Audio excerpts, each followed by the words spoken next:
Dit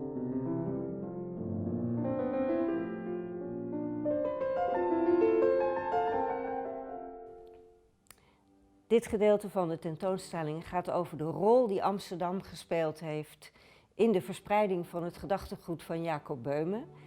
En ik zeg nu Amsterdam, maar eigenlijk moet ik zeggen Amsterdammer. Er was namelijk één persoon in Amsterdam aan wie we dit te danken hebben, dat het gedachtegoed van Jacob Beume, dat we dat kennen en dat dat aan de wereld is meegedeeld. Abraham Willemszoon van Beierland, hier op het schilderij, was een rijke koopman en hij is hier afgebeeld als een regent van het Waalse Weeshuis. Het Waalse Weeshuis was een instelling van de Waalse kerk en daar was Van Beierland lid van. En de naam zegt het al, oorspronkelijk kwamen deze protestanten uit de Waalse gebieden, dus de zuidelijke Nederlanden. Ze spraken Frans. Dat weeshuis, waarvan we op de foto ook een paar wezen zien en andere bestuurders, dat stond in Amsterdam, bestaat nog steeds, niet meer als weeshuis. Maar dit is het enige portret van Van Beierland wat we hebben. Waarom is hij nu belangrijk voor Beume? We weten niet wanneer en wie hem geïnspireerd heeft om Beume te gaan lezen, maar hij kwam dus in contact met het Duitsstalige werk van Jacob Beume. En hij heeft besloten dat hij alles van Beume wilde verzamelen. Hij begon dus boeken te kopen in Duitsland, handschriften, met als doel die te vertalen in het Nederlands, te laten drukken, zodat de hele wereld Beume kon lezen. Want Beume was, zoals gezegd, nog niet beschikbaar voor het grote publiek, omdat zijn boeken niet gedrukt waren. Tijdens Beumes leven was er maar één boekje gedrukt in 1624 en dat was buiten medeweten van Beume zelf. Dus eigenlijk waren er alleen maar mensen op de hoogte van het gedachtegoed van Beume die de beschikking hadden over handschriften die circuleerden. Van Beierland wilde dat anders, die wilde Beume beschikbaar maken voor het grote publiek. In deze vitrine liggen boeken van Van Beierland die hij vertaald heeft. Dus werken van Jacob Beume door hem in het Nederlands vertaald en voor het eerst gedrukt, ook op zijn eigen kosten. En Van Beierland vond dat je niet moest beginnen met het eerste boek, het eerste werk van Beume dat hij geschreven had, de Aurora. Hij vond dat je Beume op een andere manier beter kon leren kennen en dat je dan op een betere manier toegang kreeg tot dat gedachtegoed. Hij had dus zelf eerst alles gelezen en adviseerde zijn lezers ook om met kleine porties te beginnen. En daarvoor maakte hij als allereerste een handboekje, een soort uittreksels uit de werken van Beume. En daarin staan wel stukjes uit de Aurora, maar dus niet het hele werk. 6 andere werken komen daar ook in aan bod. Van Beierland vertaalde alles in enkele jaren tijd. Tussen 1634 en 1642 vertaalde hij en publiceerde hij al deze werken. En hij noemt zijn naam eigenlijk nooit. Hij bleef heel erg op de achtergrond. Hij noemt zichzelf medeburger van deze 3 vermengde wereld. En daarmee verwijst hij naar een illustratie die we al in de zaal hiernaast hebben gezien. De 3 werelden, de duistere wereld, de lichtwereld en de wereld waarin wij leven, de natuurlijke wereld. Die 3 werelden zijn voor Beume vermengd en Van Beierland noemt zich een burger van die 3 werelden. Van Beierland heeft dus ook nooit de bedoeling gehad om een soort van groepering te stichten. Hij wilde echt helemaal op de achtergrond blijven. We kunnen hier als het ware meekijken over zijn schouder, hoe hij te werk is gegaan. Hij zegt in zijn ondertekening bijvoorbeeld: hier dat hij vertaald heeft uit Jacob Beumes eigen handschrift. Hij had dus de autograaf van Beume voor zich liggen. En hij dateert zijn vertalingen ook heel zorgvuldig. Hij zegt hier bijvoorbeeld: ik ben begonnen op 30 augustus en ik was klaar op 11 september 1639. Een knap staaltje werk, want die teksten van Beume zijn dus echt heel moeilijk. Bij een andere naschrift van Beyeland, daar zien we dat hij voor de tweede keer aan een vertaling was begonnen. En dat hij 3 verschillende handschriften daarvoor tot zijn beschikking had. Het was echt voor hem heel belangrijk om een goede tekst te leveren die zo dicht mogelijk bij het origineel van Beume stond. Dus hij vergeleek teksten, hij koos de beste tekst en daar stelde hij zijn vertaling uit samen. Ten slotte, over de dateringen zit nog een heel leuk detail in een van de teksten. Bij deze allereerste, daar zien we iets heel opmerkelijks. Hij heeft dit geschreven in 1640 op 9 april, de 5e dag na de aardbeving. En dan vraag je je onmiddellijk af, dat moet dus wel een belangrijke dag geweest zijn. En we hebben het opgezocht. Inderdaad was er in de buurt van Keulen een aardbeving geweest op 5 april. En die was zelfs voelbaar in Amsterdam. Dus voor Van Beyeland echt de moeite waard om dat nog even apart te vermelden. Na Van Beyelands dood werd er een inventaris opgemaakt van alles wat er op zijn zolder lag. En dat is een notarieel stuk, wat hier ligt, een handgeschreven stuk. En daarin wordt onder andere genoemd dat Beyeland dus 82 verschillende handschriften in zijn bezit had van Beume teksten, originele en afschriften. Maar wat we hier ook zien is dat er genoemd wordt hoeveel exemplaren van elke vertaling er nog aangetroffen werden op zijn zolder. En we zien daar een aantal van 649 van de 3 principiën. Dat wil zeggen, Beyeland had nog 649 onverkochte exemplaren van die titel op zijn zolder liggen. Dat geeft wel een beetje aan dat hij misschien erg optimistisch is geweest over het aantal exemplaren wat hij kon verkopen. En het geeft ook aan dat Van Beyeland dus geen officiële boekhandelaar was. Hij was iemand die dit deed uit liefhebberij en uit de overtuiging dat het gedachtegoed van Beume het verdiende om de wereld ingestuurd te worden. In deze vitrine ligt een origineel handschrift wat in het bezit van Van Beyeland is geweest.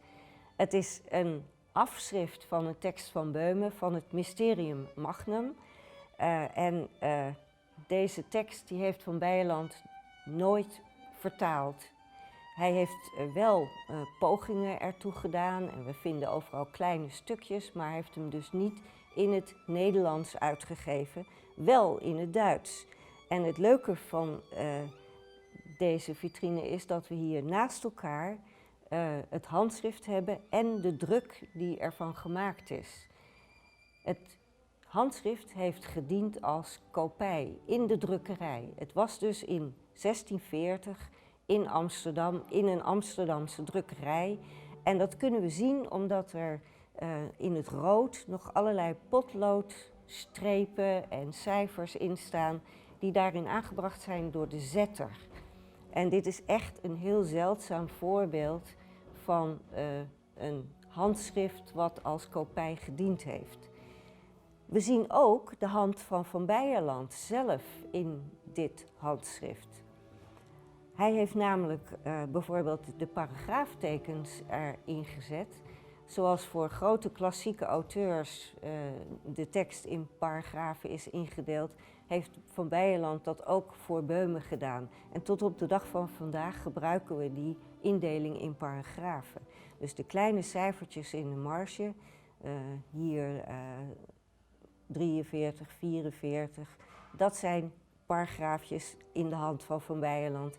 En elders in het manuscript vinden we nog veel meer krabbels van hem en korte samenvattingen in het Nederlands. Waarschijnlijk bedoeld voor die vertaling die hij dan toch ooit hoopte te maken.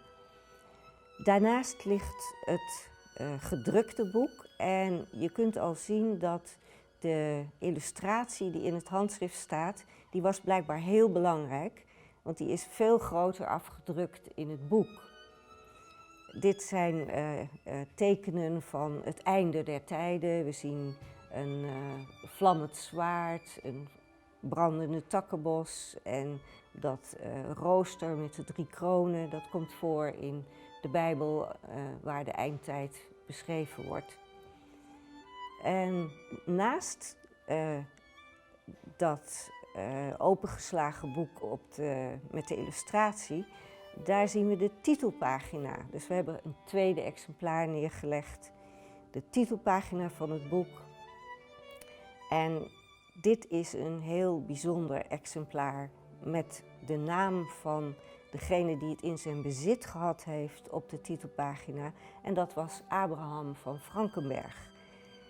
De naam Abraham van Frankenberg is nog niet eerder genoemd, maar dat was een van de Böhme-aanhangers van het eerste uur in Duitsland. Hij kwam ook uit Silesië, een edelman, en die las al meteen Böhme op het moment dat de eerste handschriften onder de vrienden verspreid werden. Abraham van Frankenberg en Van Beierland die correspondeerden met elkaar. En Van Frankenberg zei tegen Van Beierland, de editie die jij gemaakt hebt van dat Mysterium Magnum, die is niet erg correct. Je hebt niet het goede manuscript gebruikt. Ik heb een handschrift in mijn bezit met een veel correctere tekst. Dus Van Beierland is eigenlijk altijd heel erg teleurgesteld geweest dat hij dat boek toch heeft uitgegeven.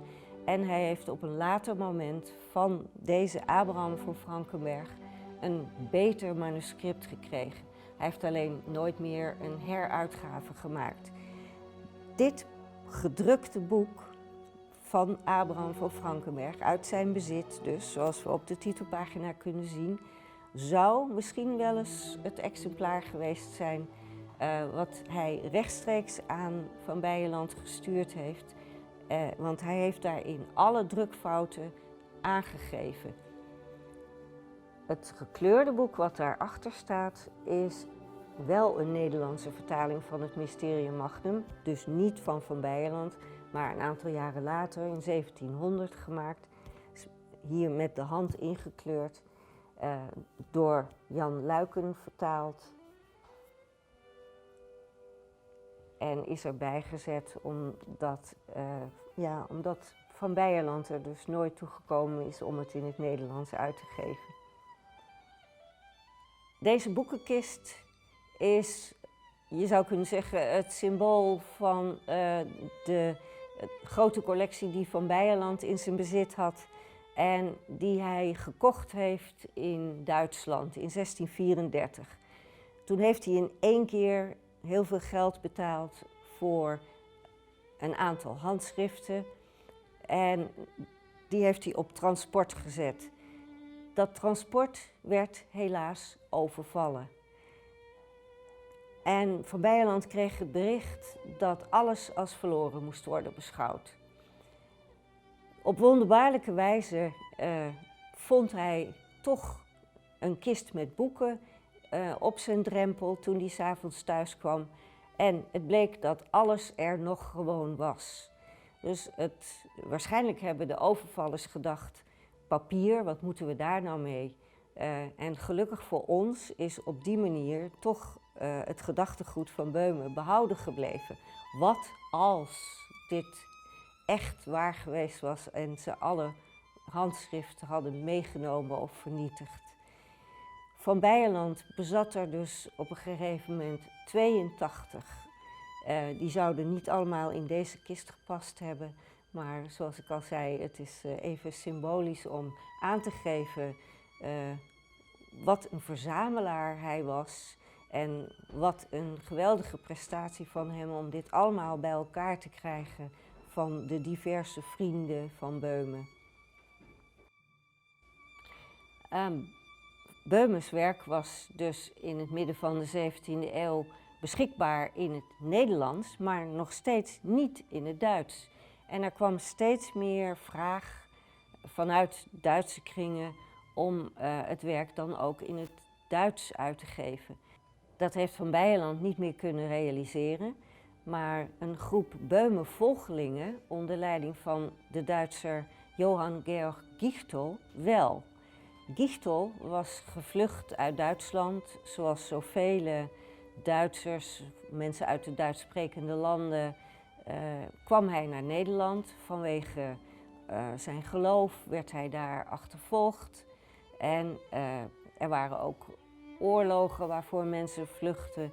Dus in Amsterdam zaten ongelooflijk veel buitenlanders die daar een veilige haven hadden gevonden.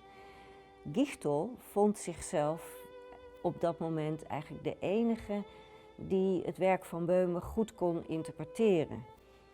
En hij had zelfs een groep van volgelingen om zich heen geschaard. Gichtel stelde een redactieteam samen om te werken aan de uitgave van de werken van Beumen. En hij kon daarvoor beschikken over alle handschriften die Van Beyeland in zijn bezit gehad had. Hij sloot een contract af met een drukker in Amsterdam. Daar hebben we een archiefstuk van. En daarin zien we zijn handtekening en die van zijn mederedacteur Allard de Raad, waarin ze dus de drukker de opdracht geven voor het drukken van het verzameld werk van Beumen in het Duits. In de vitrine liggen een aantal voorbeelden. Het werden 13 deeltjes. En we kunnen zien dat al die deeltjes voorzien werden van een hele mooie illustratie. Een van de redactieleden was namelijk ook een heel knap kalligraaf en etser. En hij heeft prenten gegraveerd en er zelf begeleidende teksten bij geschreven. De naam van deze kalligraaf en de illustrator van het verzameld werk van Beumen, die illustraties die wij allemaal nog steeds zo mooi vinden, die was niet bekend in de geschiedenis. En hij heet Michael Andreae en hij komt niet voor in de kunsthistorische werken. Hij was namelijk ook een lid van het redactieteam. Maar hij kreeg op een gegeven moment een ruzie met Gichtel. Gichtel vond dat hij niet spiritueel genoeg was en dat Michael Andreae eigenlijk maar zich moest terugtrekken uit de groep. Dat we die naam toch kennen, dat is dankzij een dagboek wat later gevonden is van een Pothoff, een Duitser, die achteraf de geschiedenis eens wilde horen hoe dat nou allemaal in zijn werk gegaan was met het maken van dat verzameld werk. En toen is hem de naam van Michael Andreae genoemd en is hem ook uitgelegd dat hij in ongenade gevallen is bij Gichtel. We zien hier naast elkaar steeds 2 dezelfde illustraties. Maar dat is niet helemaal waar. De ene illustratie is namelijk uit 1682 en daarnaast ligt de herdruk uit 1730. En als je heel goed kijkt, zie je dat die 2 niet helemaal hetzelfde zijn. Ik kan bijvoorbeeld even wijzen op een verschil in spelling. En in het ene geval staat er erleuchtete met EU, in het andere geval staat er erleuchtete met A-umlaut. En zo zijn er nog een aantal kleine verschillen in arceringen tussen 1682 en 1730. Dat is vreemd. Als je een boek herdrukt en dan zou je verwachten dat je precies dezelfde illustraties weer gebruikt. Maar dat heeft ook te maken met de ruzie tussen de maker van die illustraties en Gichtol. Toen dus het boek uitverkocht was, die uitgave van 1682, en er een herdruk nodig was, toen werd er besloten, we doen die illustraties er niet in. Want die horen er niet oorspronkelijk bij, die zijn van een vreemde hand, niet van Beume zelf. Maar ja, het grote publiek vond dat ze er wel bij hoorden. En die vroeg dus, ja, we willen graag toch die illustraties erbij. Toen is een jaar later besloten om toch een apart deeltje te maken waarin al deze plaatjes stonden. En alleen, als we goed kijken, zijn ze allemaal opnieuw gegraveerd. Dat geeft te denken dat Gichtol niet alleen de naam van de maker Andreae eigenlijk uit de geschiedenis heeft gehaald, maar dat hij misschien ook wel de oorspronkelijke platen heeft vernietigd, omdat hij er niets meer mee van doen wilde hebben. En zodoende moesten ze dus allemaal opnieuw gekopieerd worden. Dit is het eerste boek wat Jacob Beume schreef, vertaald in het Nederlands dan weer. Maar het is ook het eerste boek waarmee onze hele collectie begon. Het eerste oude boek in de collectie, verzameld door Joost Ritman. Dus we zijn echt heel blij met dit speciale exemplaar, wat hij kreeg van zijn moeder toen hij 23 werd. Dus zo lang bestaat de collectie inmiddels. Het is ook niet voor niks dat dit natuurlijk een boek van Beume was. Dat is een auteur die hem zeer na aan het hart ligt. En we zien hier op de illustratie een afbeelding van ogen die op wielen staan en die verwijzen naar een Bijbelse passage, een visioen van Ezechiël. En Beume beschrijft in zijn Aurora de kosmos ook als een draaiende machine met allemaal ogen erop. Dus dit is eigenlijk een letterlijke weergave van hoe Beume de kosmos ziet. Deze vertaling is gemaakt door Jan Luyken, een beroemde Nederlandse dichter die ook enige tijd in de kringen van Gichtol verkeerde. En die heel erg veel invloed van Beume heeft ondergaan. Dat kun je ook zien in zijn eigen dichtbundels, met name in Jezus en de ziel. Daar zit heel veel in wat we uit de Aurora kennen.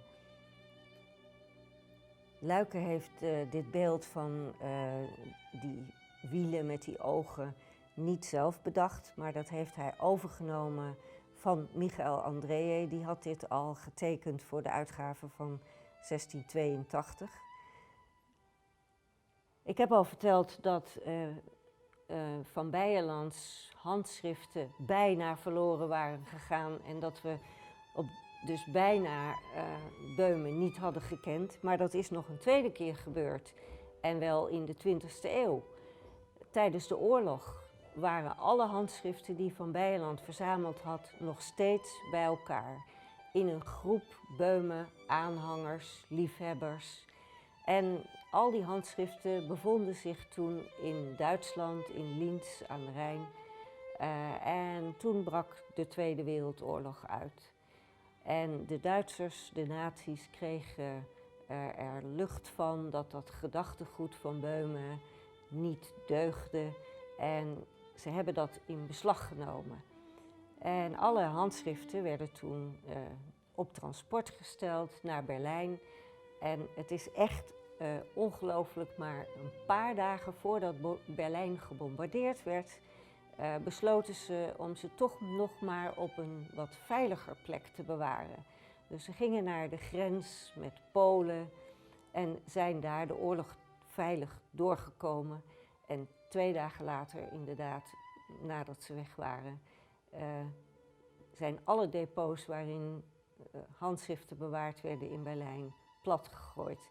Dus we zijn echt gered door een soort mirakel dat we deze handschriften van Böhme nog steeds hebben.